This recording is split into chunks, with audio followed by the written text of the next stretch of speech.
bagus. Jadi Payan itu Pai, Yuan, Pai nama sekarang, Yuan kita punya tekad. Kenapa gerakan ini disebut Pai kita punya tekad?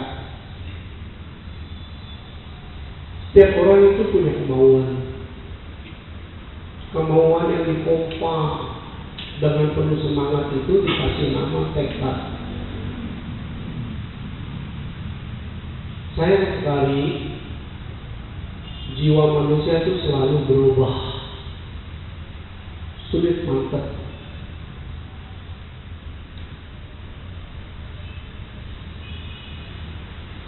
Untuk keberhasilan kita perlu jiwa kita dimantepin. Itulah yang disebut Payan. Payan ada nama yang lain, disebut Bumo. Mati Inggris dalam hati. Karena jiwa manusia itu muda, manusia. Muda menghayal. Yang nggak ada, dia bisa anggap ada. Menilai orang dengan pola dia berpikir. Sesuatu yang belum terwujud, dia bisa mengharap. Kalau manusia aja masih belum bahaya. Kalau manusianya sudah bertambah, jadi tiap tahun terbalik. Ini jadi luar biasa. Begitu bagi orang terbalik, sifat jahat manusianya keluar. Karena hakikatnya dinamakan manusia itu dilahirkan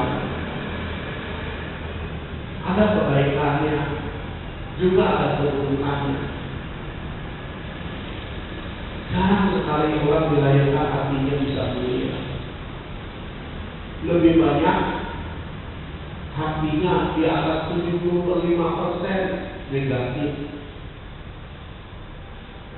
Dibedah oleh Sang Buddha, hal itu adalah serakah, nggak punya rasa terima kasih, nggak bisa menghargai apa yang ada, selalu merasa kurang. Begitu udah muncul bibit serakahnya, disebut lomba, dia akan berkembang menjadi iri, dosa. Dosa dalam agama Buddha adalah sesuatu hal-hal yang buruk, semua disebut dosa. Iri hati, benci, dendam, rakus, cemburu, curiga, kejam, sombong, malas.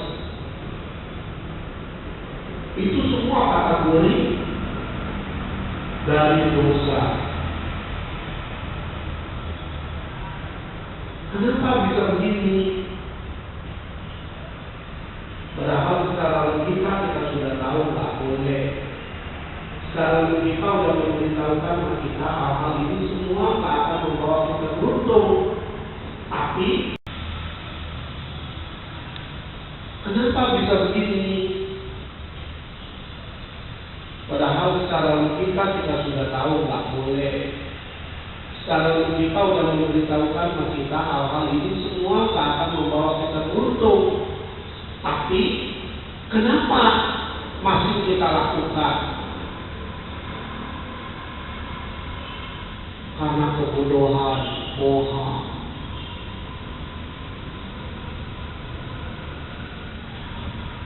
Karena kebodohanlah kita mau cari jalan pintas. Kita tak punya semangat berusaha. Karena kebodohanlah kekuatan batin kita menjadi lemah. Padahal Sang Buddha sudah bilang, Manusia bisa menciptakan hidupnya yang baru. Manusia punya cita niyama, punya batin, bisa berencana bagaimana yang terbaik buat dia, punya cita-cita, punya kemauan. Selagi dia normal, nggak ada yang punya kemauan itu negatif. Semua maunya senang, semua maunya sukses. Saya pengertian senang dan suksesnya itu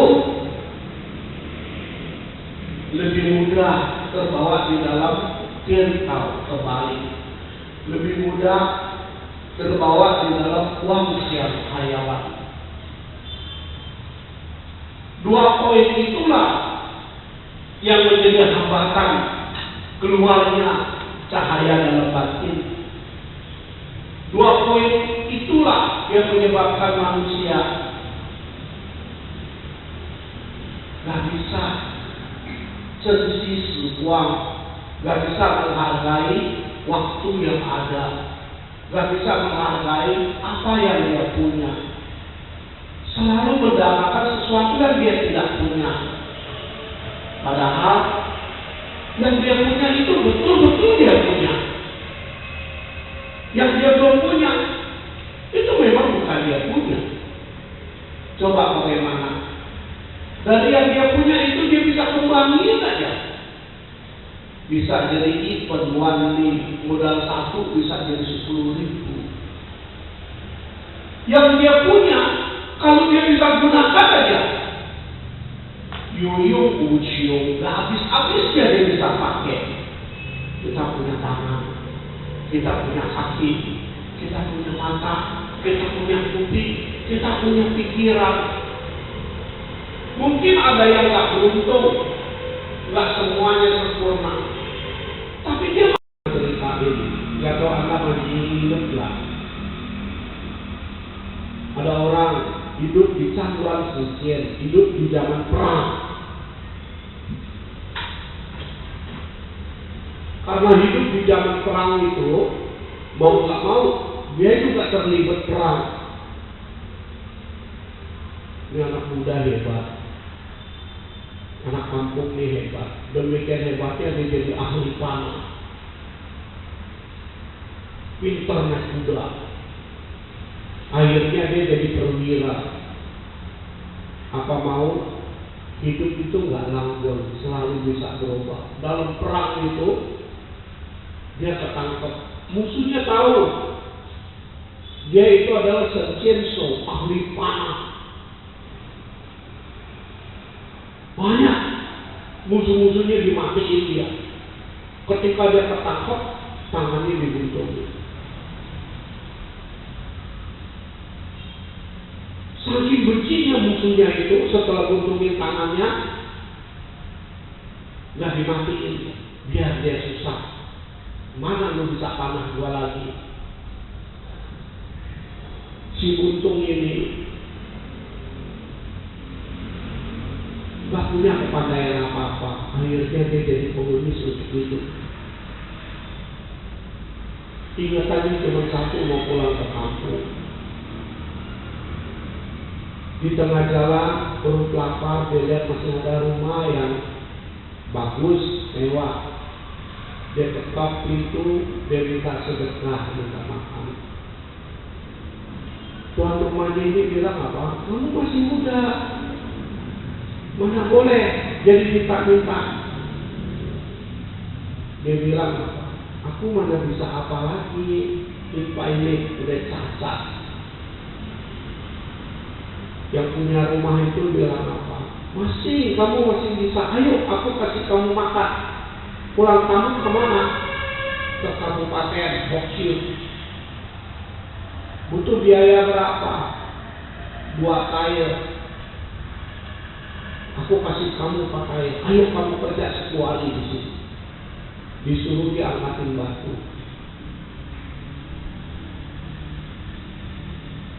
Bagus dia. Masih punya kemauan. Dia angkatin batu, dari batu di depan disuapatin ke dalam, dari dalam taruh lagi ke depan, dari depan ditaruh lagi ke dalam. Terus bolak-balik begitu selama 10 hari. Coba Anda, Karena dia melakukan perbuatan angkat-angkat batu itu berbahaya. Setengah mati dia, nangis-nangis, keluar air mata, keluar ingus dari hidung. Dia patuh. Karena apa? Dia punya tekad, dia mesti punya duit buat pulang kampung. Kalau ada peristiwa ini nggak mungkin dicatat dalam sejarah cerita para sesepuh kaum Sichuan. Kalau tidak 10 tahun kemudian terjadi perubahan. Ini campur selesai lagi perang.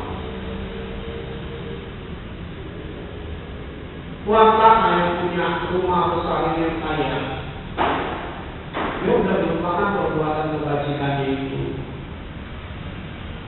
Karena dia memang orangnya suka membantu orang. Mana kita harus dia kasih duit, hidup itu aneh. Bagi orang miskin, mungkin 100.000 susah. Bagi ibu di kampung, mungkin 50.000 itu sangat berarti bisa diberas. Maksudnya 5 hari. Tapi bagi kita yang di kota, bagi kita yang punya duit, mungkin 200.000.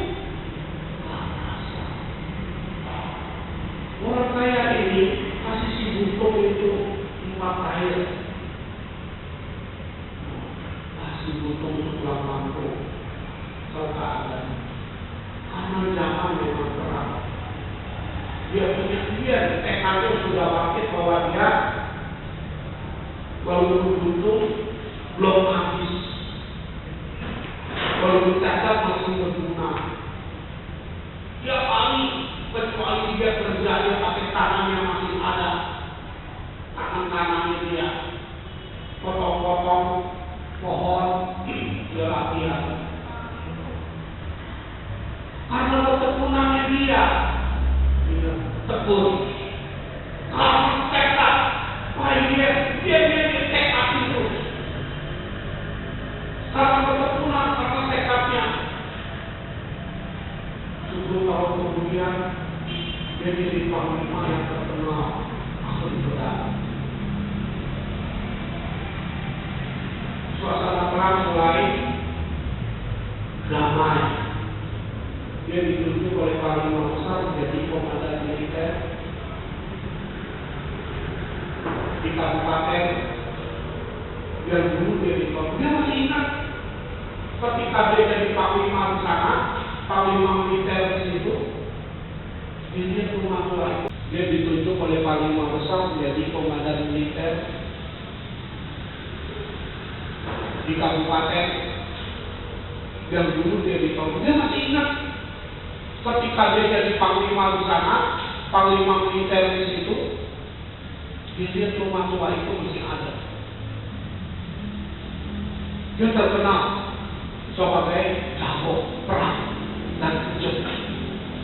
Asal perang dia paling maju duluan, paling berhati, karena dia tahu fight itu berjuang mesti full konsentrasi, nggak boleh takut. Berjuang itu mesti full konsentrasi, nggak takut. Terkenal dia sebagai panglima macan. Dia dianugerah jadi panglima atau panglima perang di kabupaten itu. Satu hari itu orang kaya kaget karena ternyata ya, puluhan tentara datang ke rumahnya. Dia kira berjuang. Kata untuk tentara semua berlutut terima kasih sama dia karena apa? Dulu menolong komandannya. Gak lama komandannya datang, dia juga berlutut. Padahal dia sudah jadi jenderal, pegang kekuasaan di kabupaten ini. Coba lihat, sebenarnya sampo. Jadi orang itu mesti melatih diri, membina diri, melakukan 3 keberuntungan. Ingat budi. Dia ingat budi apa? ingat budi ketika dia susah. Secara tak langsung dia diajarin bagaimana jadi orang. Jadi orang nggak boleh putus asa. Jadi orang kepanci, nggak boleh melepaskan cita-cita. Jadi orang mesti bisa tekun berjuang. Itulah yang Mahayana katakan fire. Dia ingat budi itu. Dia tak marah-marah ketika dia buntung disuruh angkat-angkat batu. Apalagi batu dari depan disuruh ke belakang, dari belakang disuruh angkat lagi ke depan. Dia tak marah. Kenapa? Dia ingat budi kenapa? Aku bekerja disuruh apa ini namanya orang kerja. Kalau orang yang nggak ada ingat budi, disuruh tulis PR sama gurunya dia bisa belajar guru. Disuruh dia akan bantah. Dia merasa dirinya lebih pintar daripada guru. Sebab itulah di balik kata-kata mengenal budi, di situ ada kata-kata kesetiaan. Itu di situ ada kata-kata ketekunan. Di situ ada kata-kata kepatuhan. Coba lihat. 10 hari disuruh batu dari depan pindahin ke belakang. Dari belakang pindahin lagi ke depan. Coba kalau dia gak punya gak punya hati berterima kasih, dia akan bilang apa? Mau ngasih aja, nggak mau ngasih ya udah. Muncul sifat liarnya. Kalau saat 10 tahun yang lalu dia muncul sifat liarnya, nggak ada ini hari dia jadi jenderal perang satu kabupaten. Kalau dia tidak punya sifat berterima kasih, taat, patuh sama yang memberi dia makan, dia nggak bisa belajar apa-apa. Orang bisa kasih makan kita, berarti orang itu lebih pintar masih. Pasti di balik itu ada sesuatu yang bisa kita nimba untuk kita belajar. Ingat, yang namanya belajar bukan seumur hidup. Yang namanya belajar bukan seumur hidup. Suatu saat kok kita mesti berdikari keluar. Modalnya apa? Coba lihat. Dia bukan hanya punya sifat dia punya sifat berterima kasih. Kalau dia tidak punya sifat berterima kasih, disuruh bolak-balik angkat batu begitu, dia tentu akan mengatakan, apa lu mau kerjain gua ya? Lu mau kasih aja, lu nggak mau kasih udah. Lu nggak kasih, gua juga bisa cari tempat yang lain. Memang manusia cuma lu aja.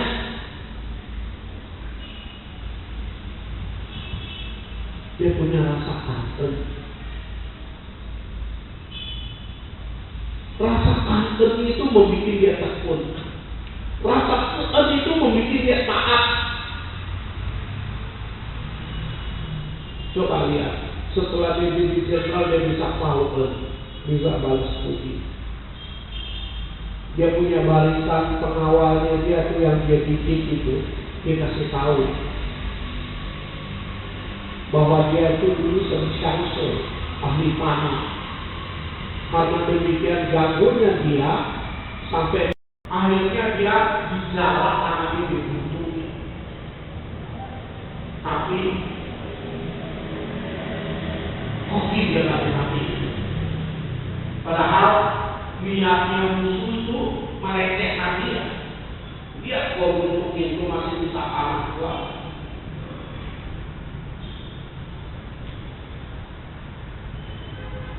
Sama pasukan pengawal yang dia didik, orang kampung itu dia kasih tahu bahwa dia ada di hari karena ditolong oleh Tuan Tanah di Kabupaten Ai. Dan karena ada dia, kampung dia itu sangat disenangi sebagai bala tentara yang sangat ditakuti. Coba lihat. Jangan pandang diri kita sendiri rendah, kita miskin. Kita punya daya kemampuan yang lain yang bisa kita kembangkan. Selagi kita mau menekuni sensi menghargai apa yang kita punya. Sensi kita punya sesuatu, kita masih muda. Sensi kita punya cinta selagi kita bisa sehat. Jangan biarkan hidup kita sebagai pengemis. Baik pengemis dengan suami, baik pengemis dengan istri. Tidak ada di kampus kita. Sebagaimana budaya pelayanan hidup mengandalkan orang, tak ada. Karena kita diajarkan sesinggung sensi itu. Kita diajarkan pada hakikinya. Dunia maupun akhirat mesti diri sendiri yang kuat. Dunia maupun akhirat mesti diri sendiri yang koki.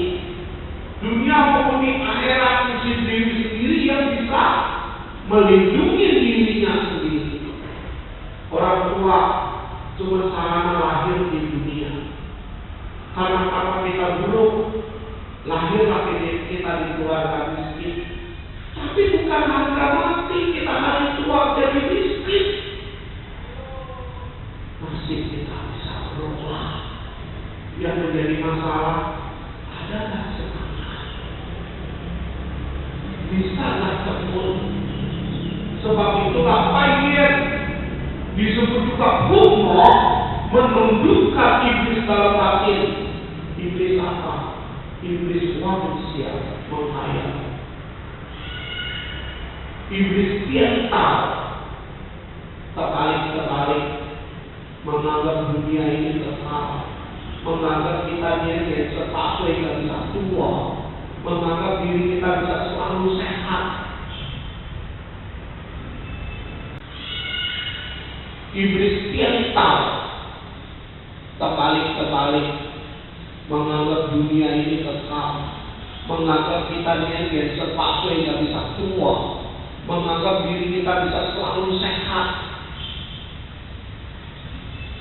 Suatu saat kita butuh duit, yang menjadi masalah punya duit gak?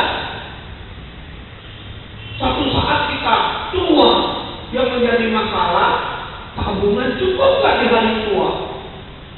Suatu saat kita sakit, yang menjadi masalah mampu gak bayar dokter? Suatu saat kita meninggal dunia, yang menjadi masalah bisa supau gak? Bisakah melindungi kita punya roh dengan kita punya kutesis? Bisakah menentukan kita tumbih lahir di mana dengan kita punya uang? Dan itu belum terlambat. Kita lakukan. Karena untuk dapat itulah modal awalnya adalah kita punya duit, semangat sehat.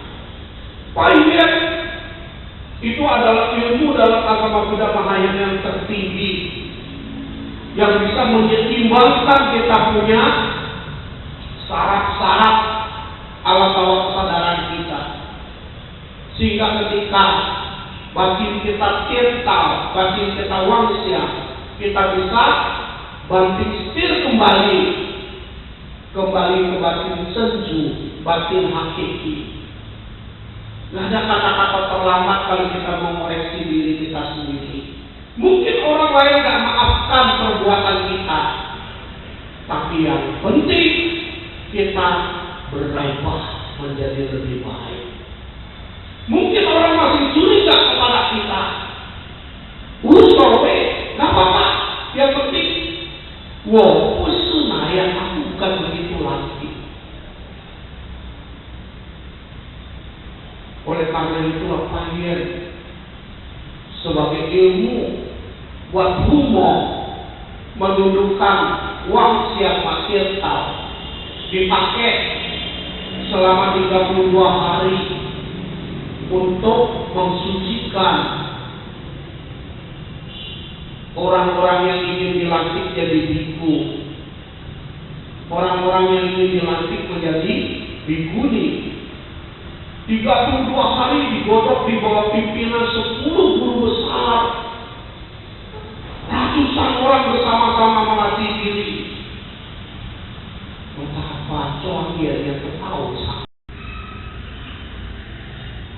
Sebab itulah semangat Hong Sen Siropo ngajak orang bersama-sama membina diri luar biasa. Kekuatan satu watt, kekuatan sendiri bagaikan cahaya batu watt yang bisa dipakai untuk baca buku. 100 watt menjadi satu, memudahkan kita jadi terang benderang. Sebab itulah Siu Sanpo, orang-orang yang mau menciptakan masa depan yang lebih beruntung, kecuali dia mesti seuen, ingat asal, ingat budi, ingat kebaikan orang, kangen, berterima kasih, gak obat, gak bawa maunya sendiri, gak sok pintar, tahu kan membalas budi, harus didorong menjadi Pak Budi Sin, membangkitkan tekad yang baik. Kita mau menjadi bodhisattva yang muncul di bumi. Kita mau Siu Kung Te Sin. Siu Kung Te Sin adalah bodhisattva yang muncul di bumi. Kita bisa mengajak, kita bisa mengalah, kita bisa rendah hati. Gak ada kesombongan di hati kita, gak ada diri hati di hati kita, gak ada kebencian di hati kita. Kita hempaskan jauh-jauh kebodohan. Bodoh kita kalau hidup di dunia gak bisa beruntung. Bodoh kita gara-gara cuma kecewa aja hati kita hancur. Bodoh kita gara-gara mengalami satu peristiwa yang di luar keinginan kita, kita menghancurkan rumah tangga, kita menghancurkan masa depan. Bodoh kita gak memahami kesucian agama Buddha itu diajarkan bertahap. Sotapanna, Sakadagami, Anagami, dan Arhat, atau 10 tingkatan bodhisattva. Sebab itu bodoh kita kalau selalu menuntut orang perfect. Kita nggak bisa menuntut orang lain. Yang ada juga orang lain menuntut diri. Yang kita bisa lakukan menuntut diri sendiri menjadi rajin. Gak bisa kita menuntut teman kita rajin. Yang ada adalah dia sendiri mau apa enggak. Oleh karena itu pahit harus dibangkitkan. Bukan cuma hari Minggu, bukan cuma jadi ketomisi tiap malam. Bukan kekuatan yang lebih luar biasa. Semoga Anda punya kekuatan FOMO membuka iblis dalam batin Anda, sehingga Anda bisa memantapkan masa depan Anda. Dengan demikian Anda akan disebut siswa Buddha yang telah terbebas dari penderitaan batin, terbebas dari kekurangan ekonomi, terbebas dari derajat yang direndahkan orang. Apalagi kalau Anda bisa tekun mencapai nirwana. Coba lihat, seperti cerita panglima perang yang beruntung itu. Dia bisa berubah nasibnya ketika dia usia 50, dia menjadi panglima peperangan yang berkuasa dalam satu kabupaten. Karena apa? Karena dia tekadnya dia mau sukses. Waktu dia latihan, wah setengah mati. Waktu dia butuh, lukanya berlai, dia masih mesti pindah-pindah batu bara, berapa dia sakitnya. Tapi dia itu dia tahu. Dia mau dapat makan, dia mesti lakukan begini. Dia tahu. Dia mesti taat jalani perintah karena dia namanya orang kerja. Dia tahu. Ini semua pembelajaran bahwa dia bisa bangkit lagi jiwanya. Akhirnya orang di kampung dia bisa menggunakan tangannya yang tunggal, menjadi orang yang ditakuti karena kehebatan, karena keberaniannya, karena pengorbanannya. Anda ingin bahagia? Tergantung Anda berjuang. telah menunjukkan jalan. Buddha telah memberi kita teladan untuk bebas dari samsara mencapai kebahagiaan. Kita sebagai siswanya pantas memiliki suku hati yang kotor.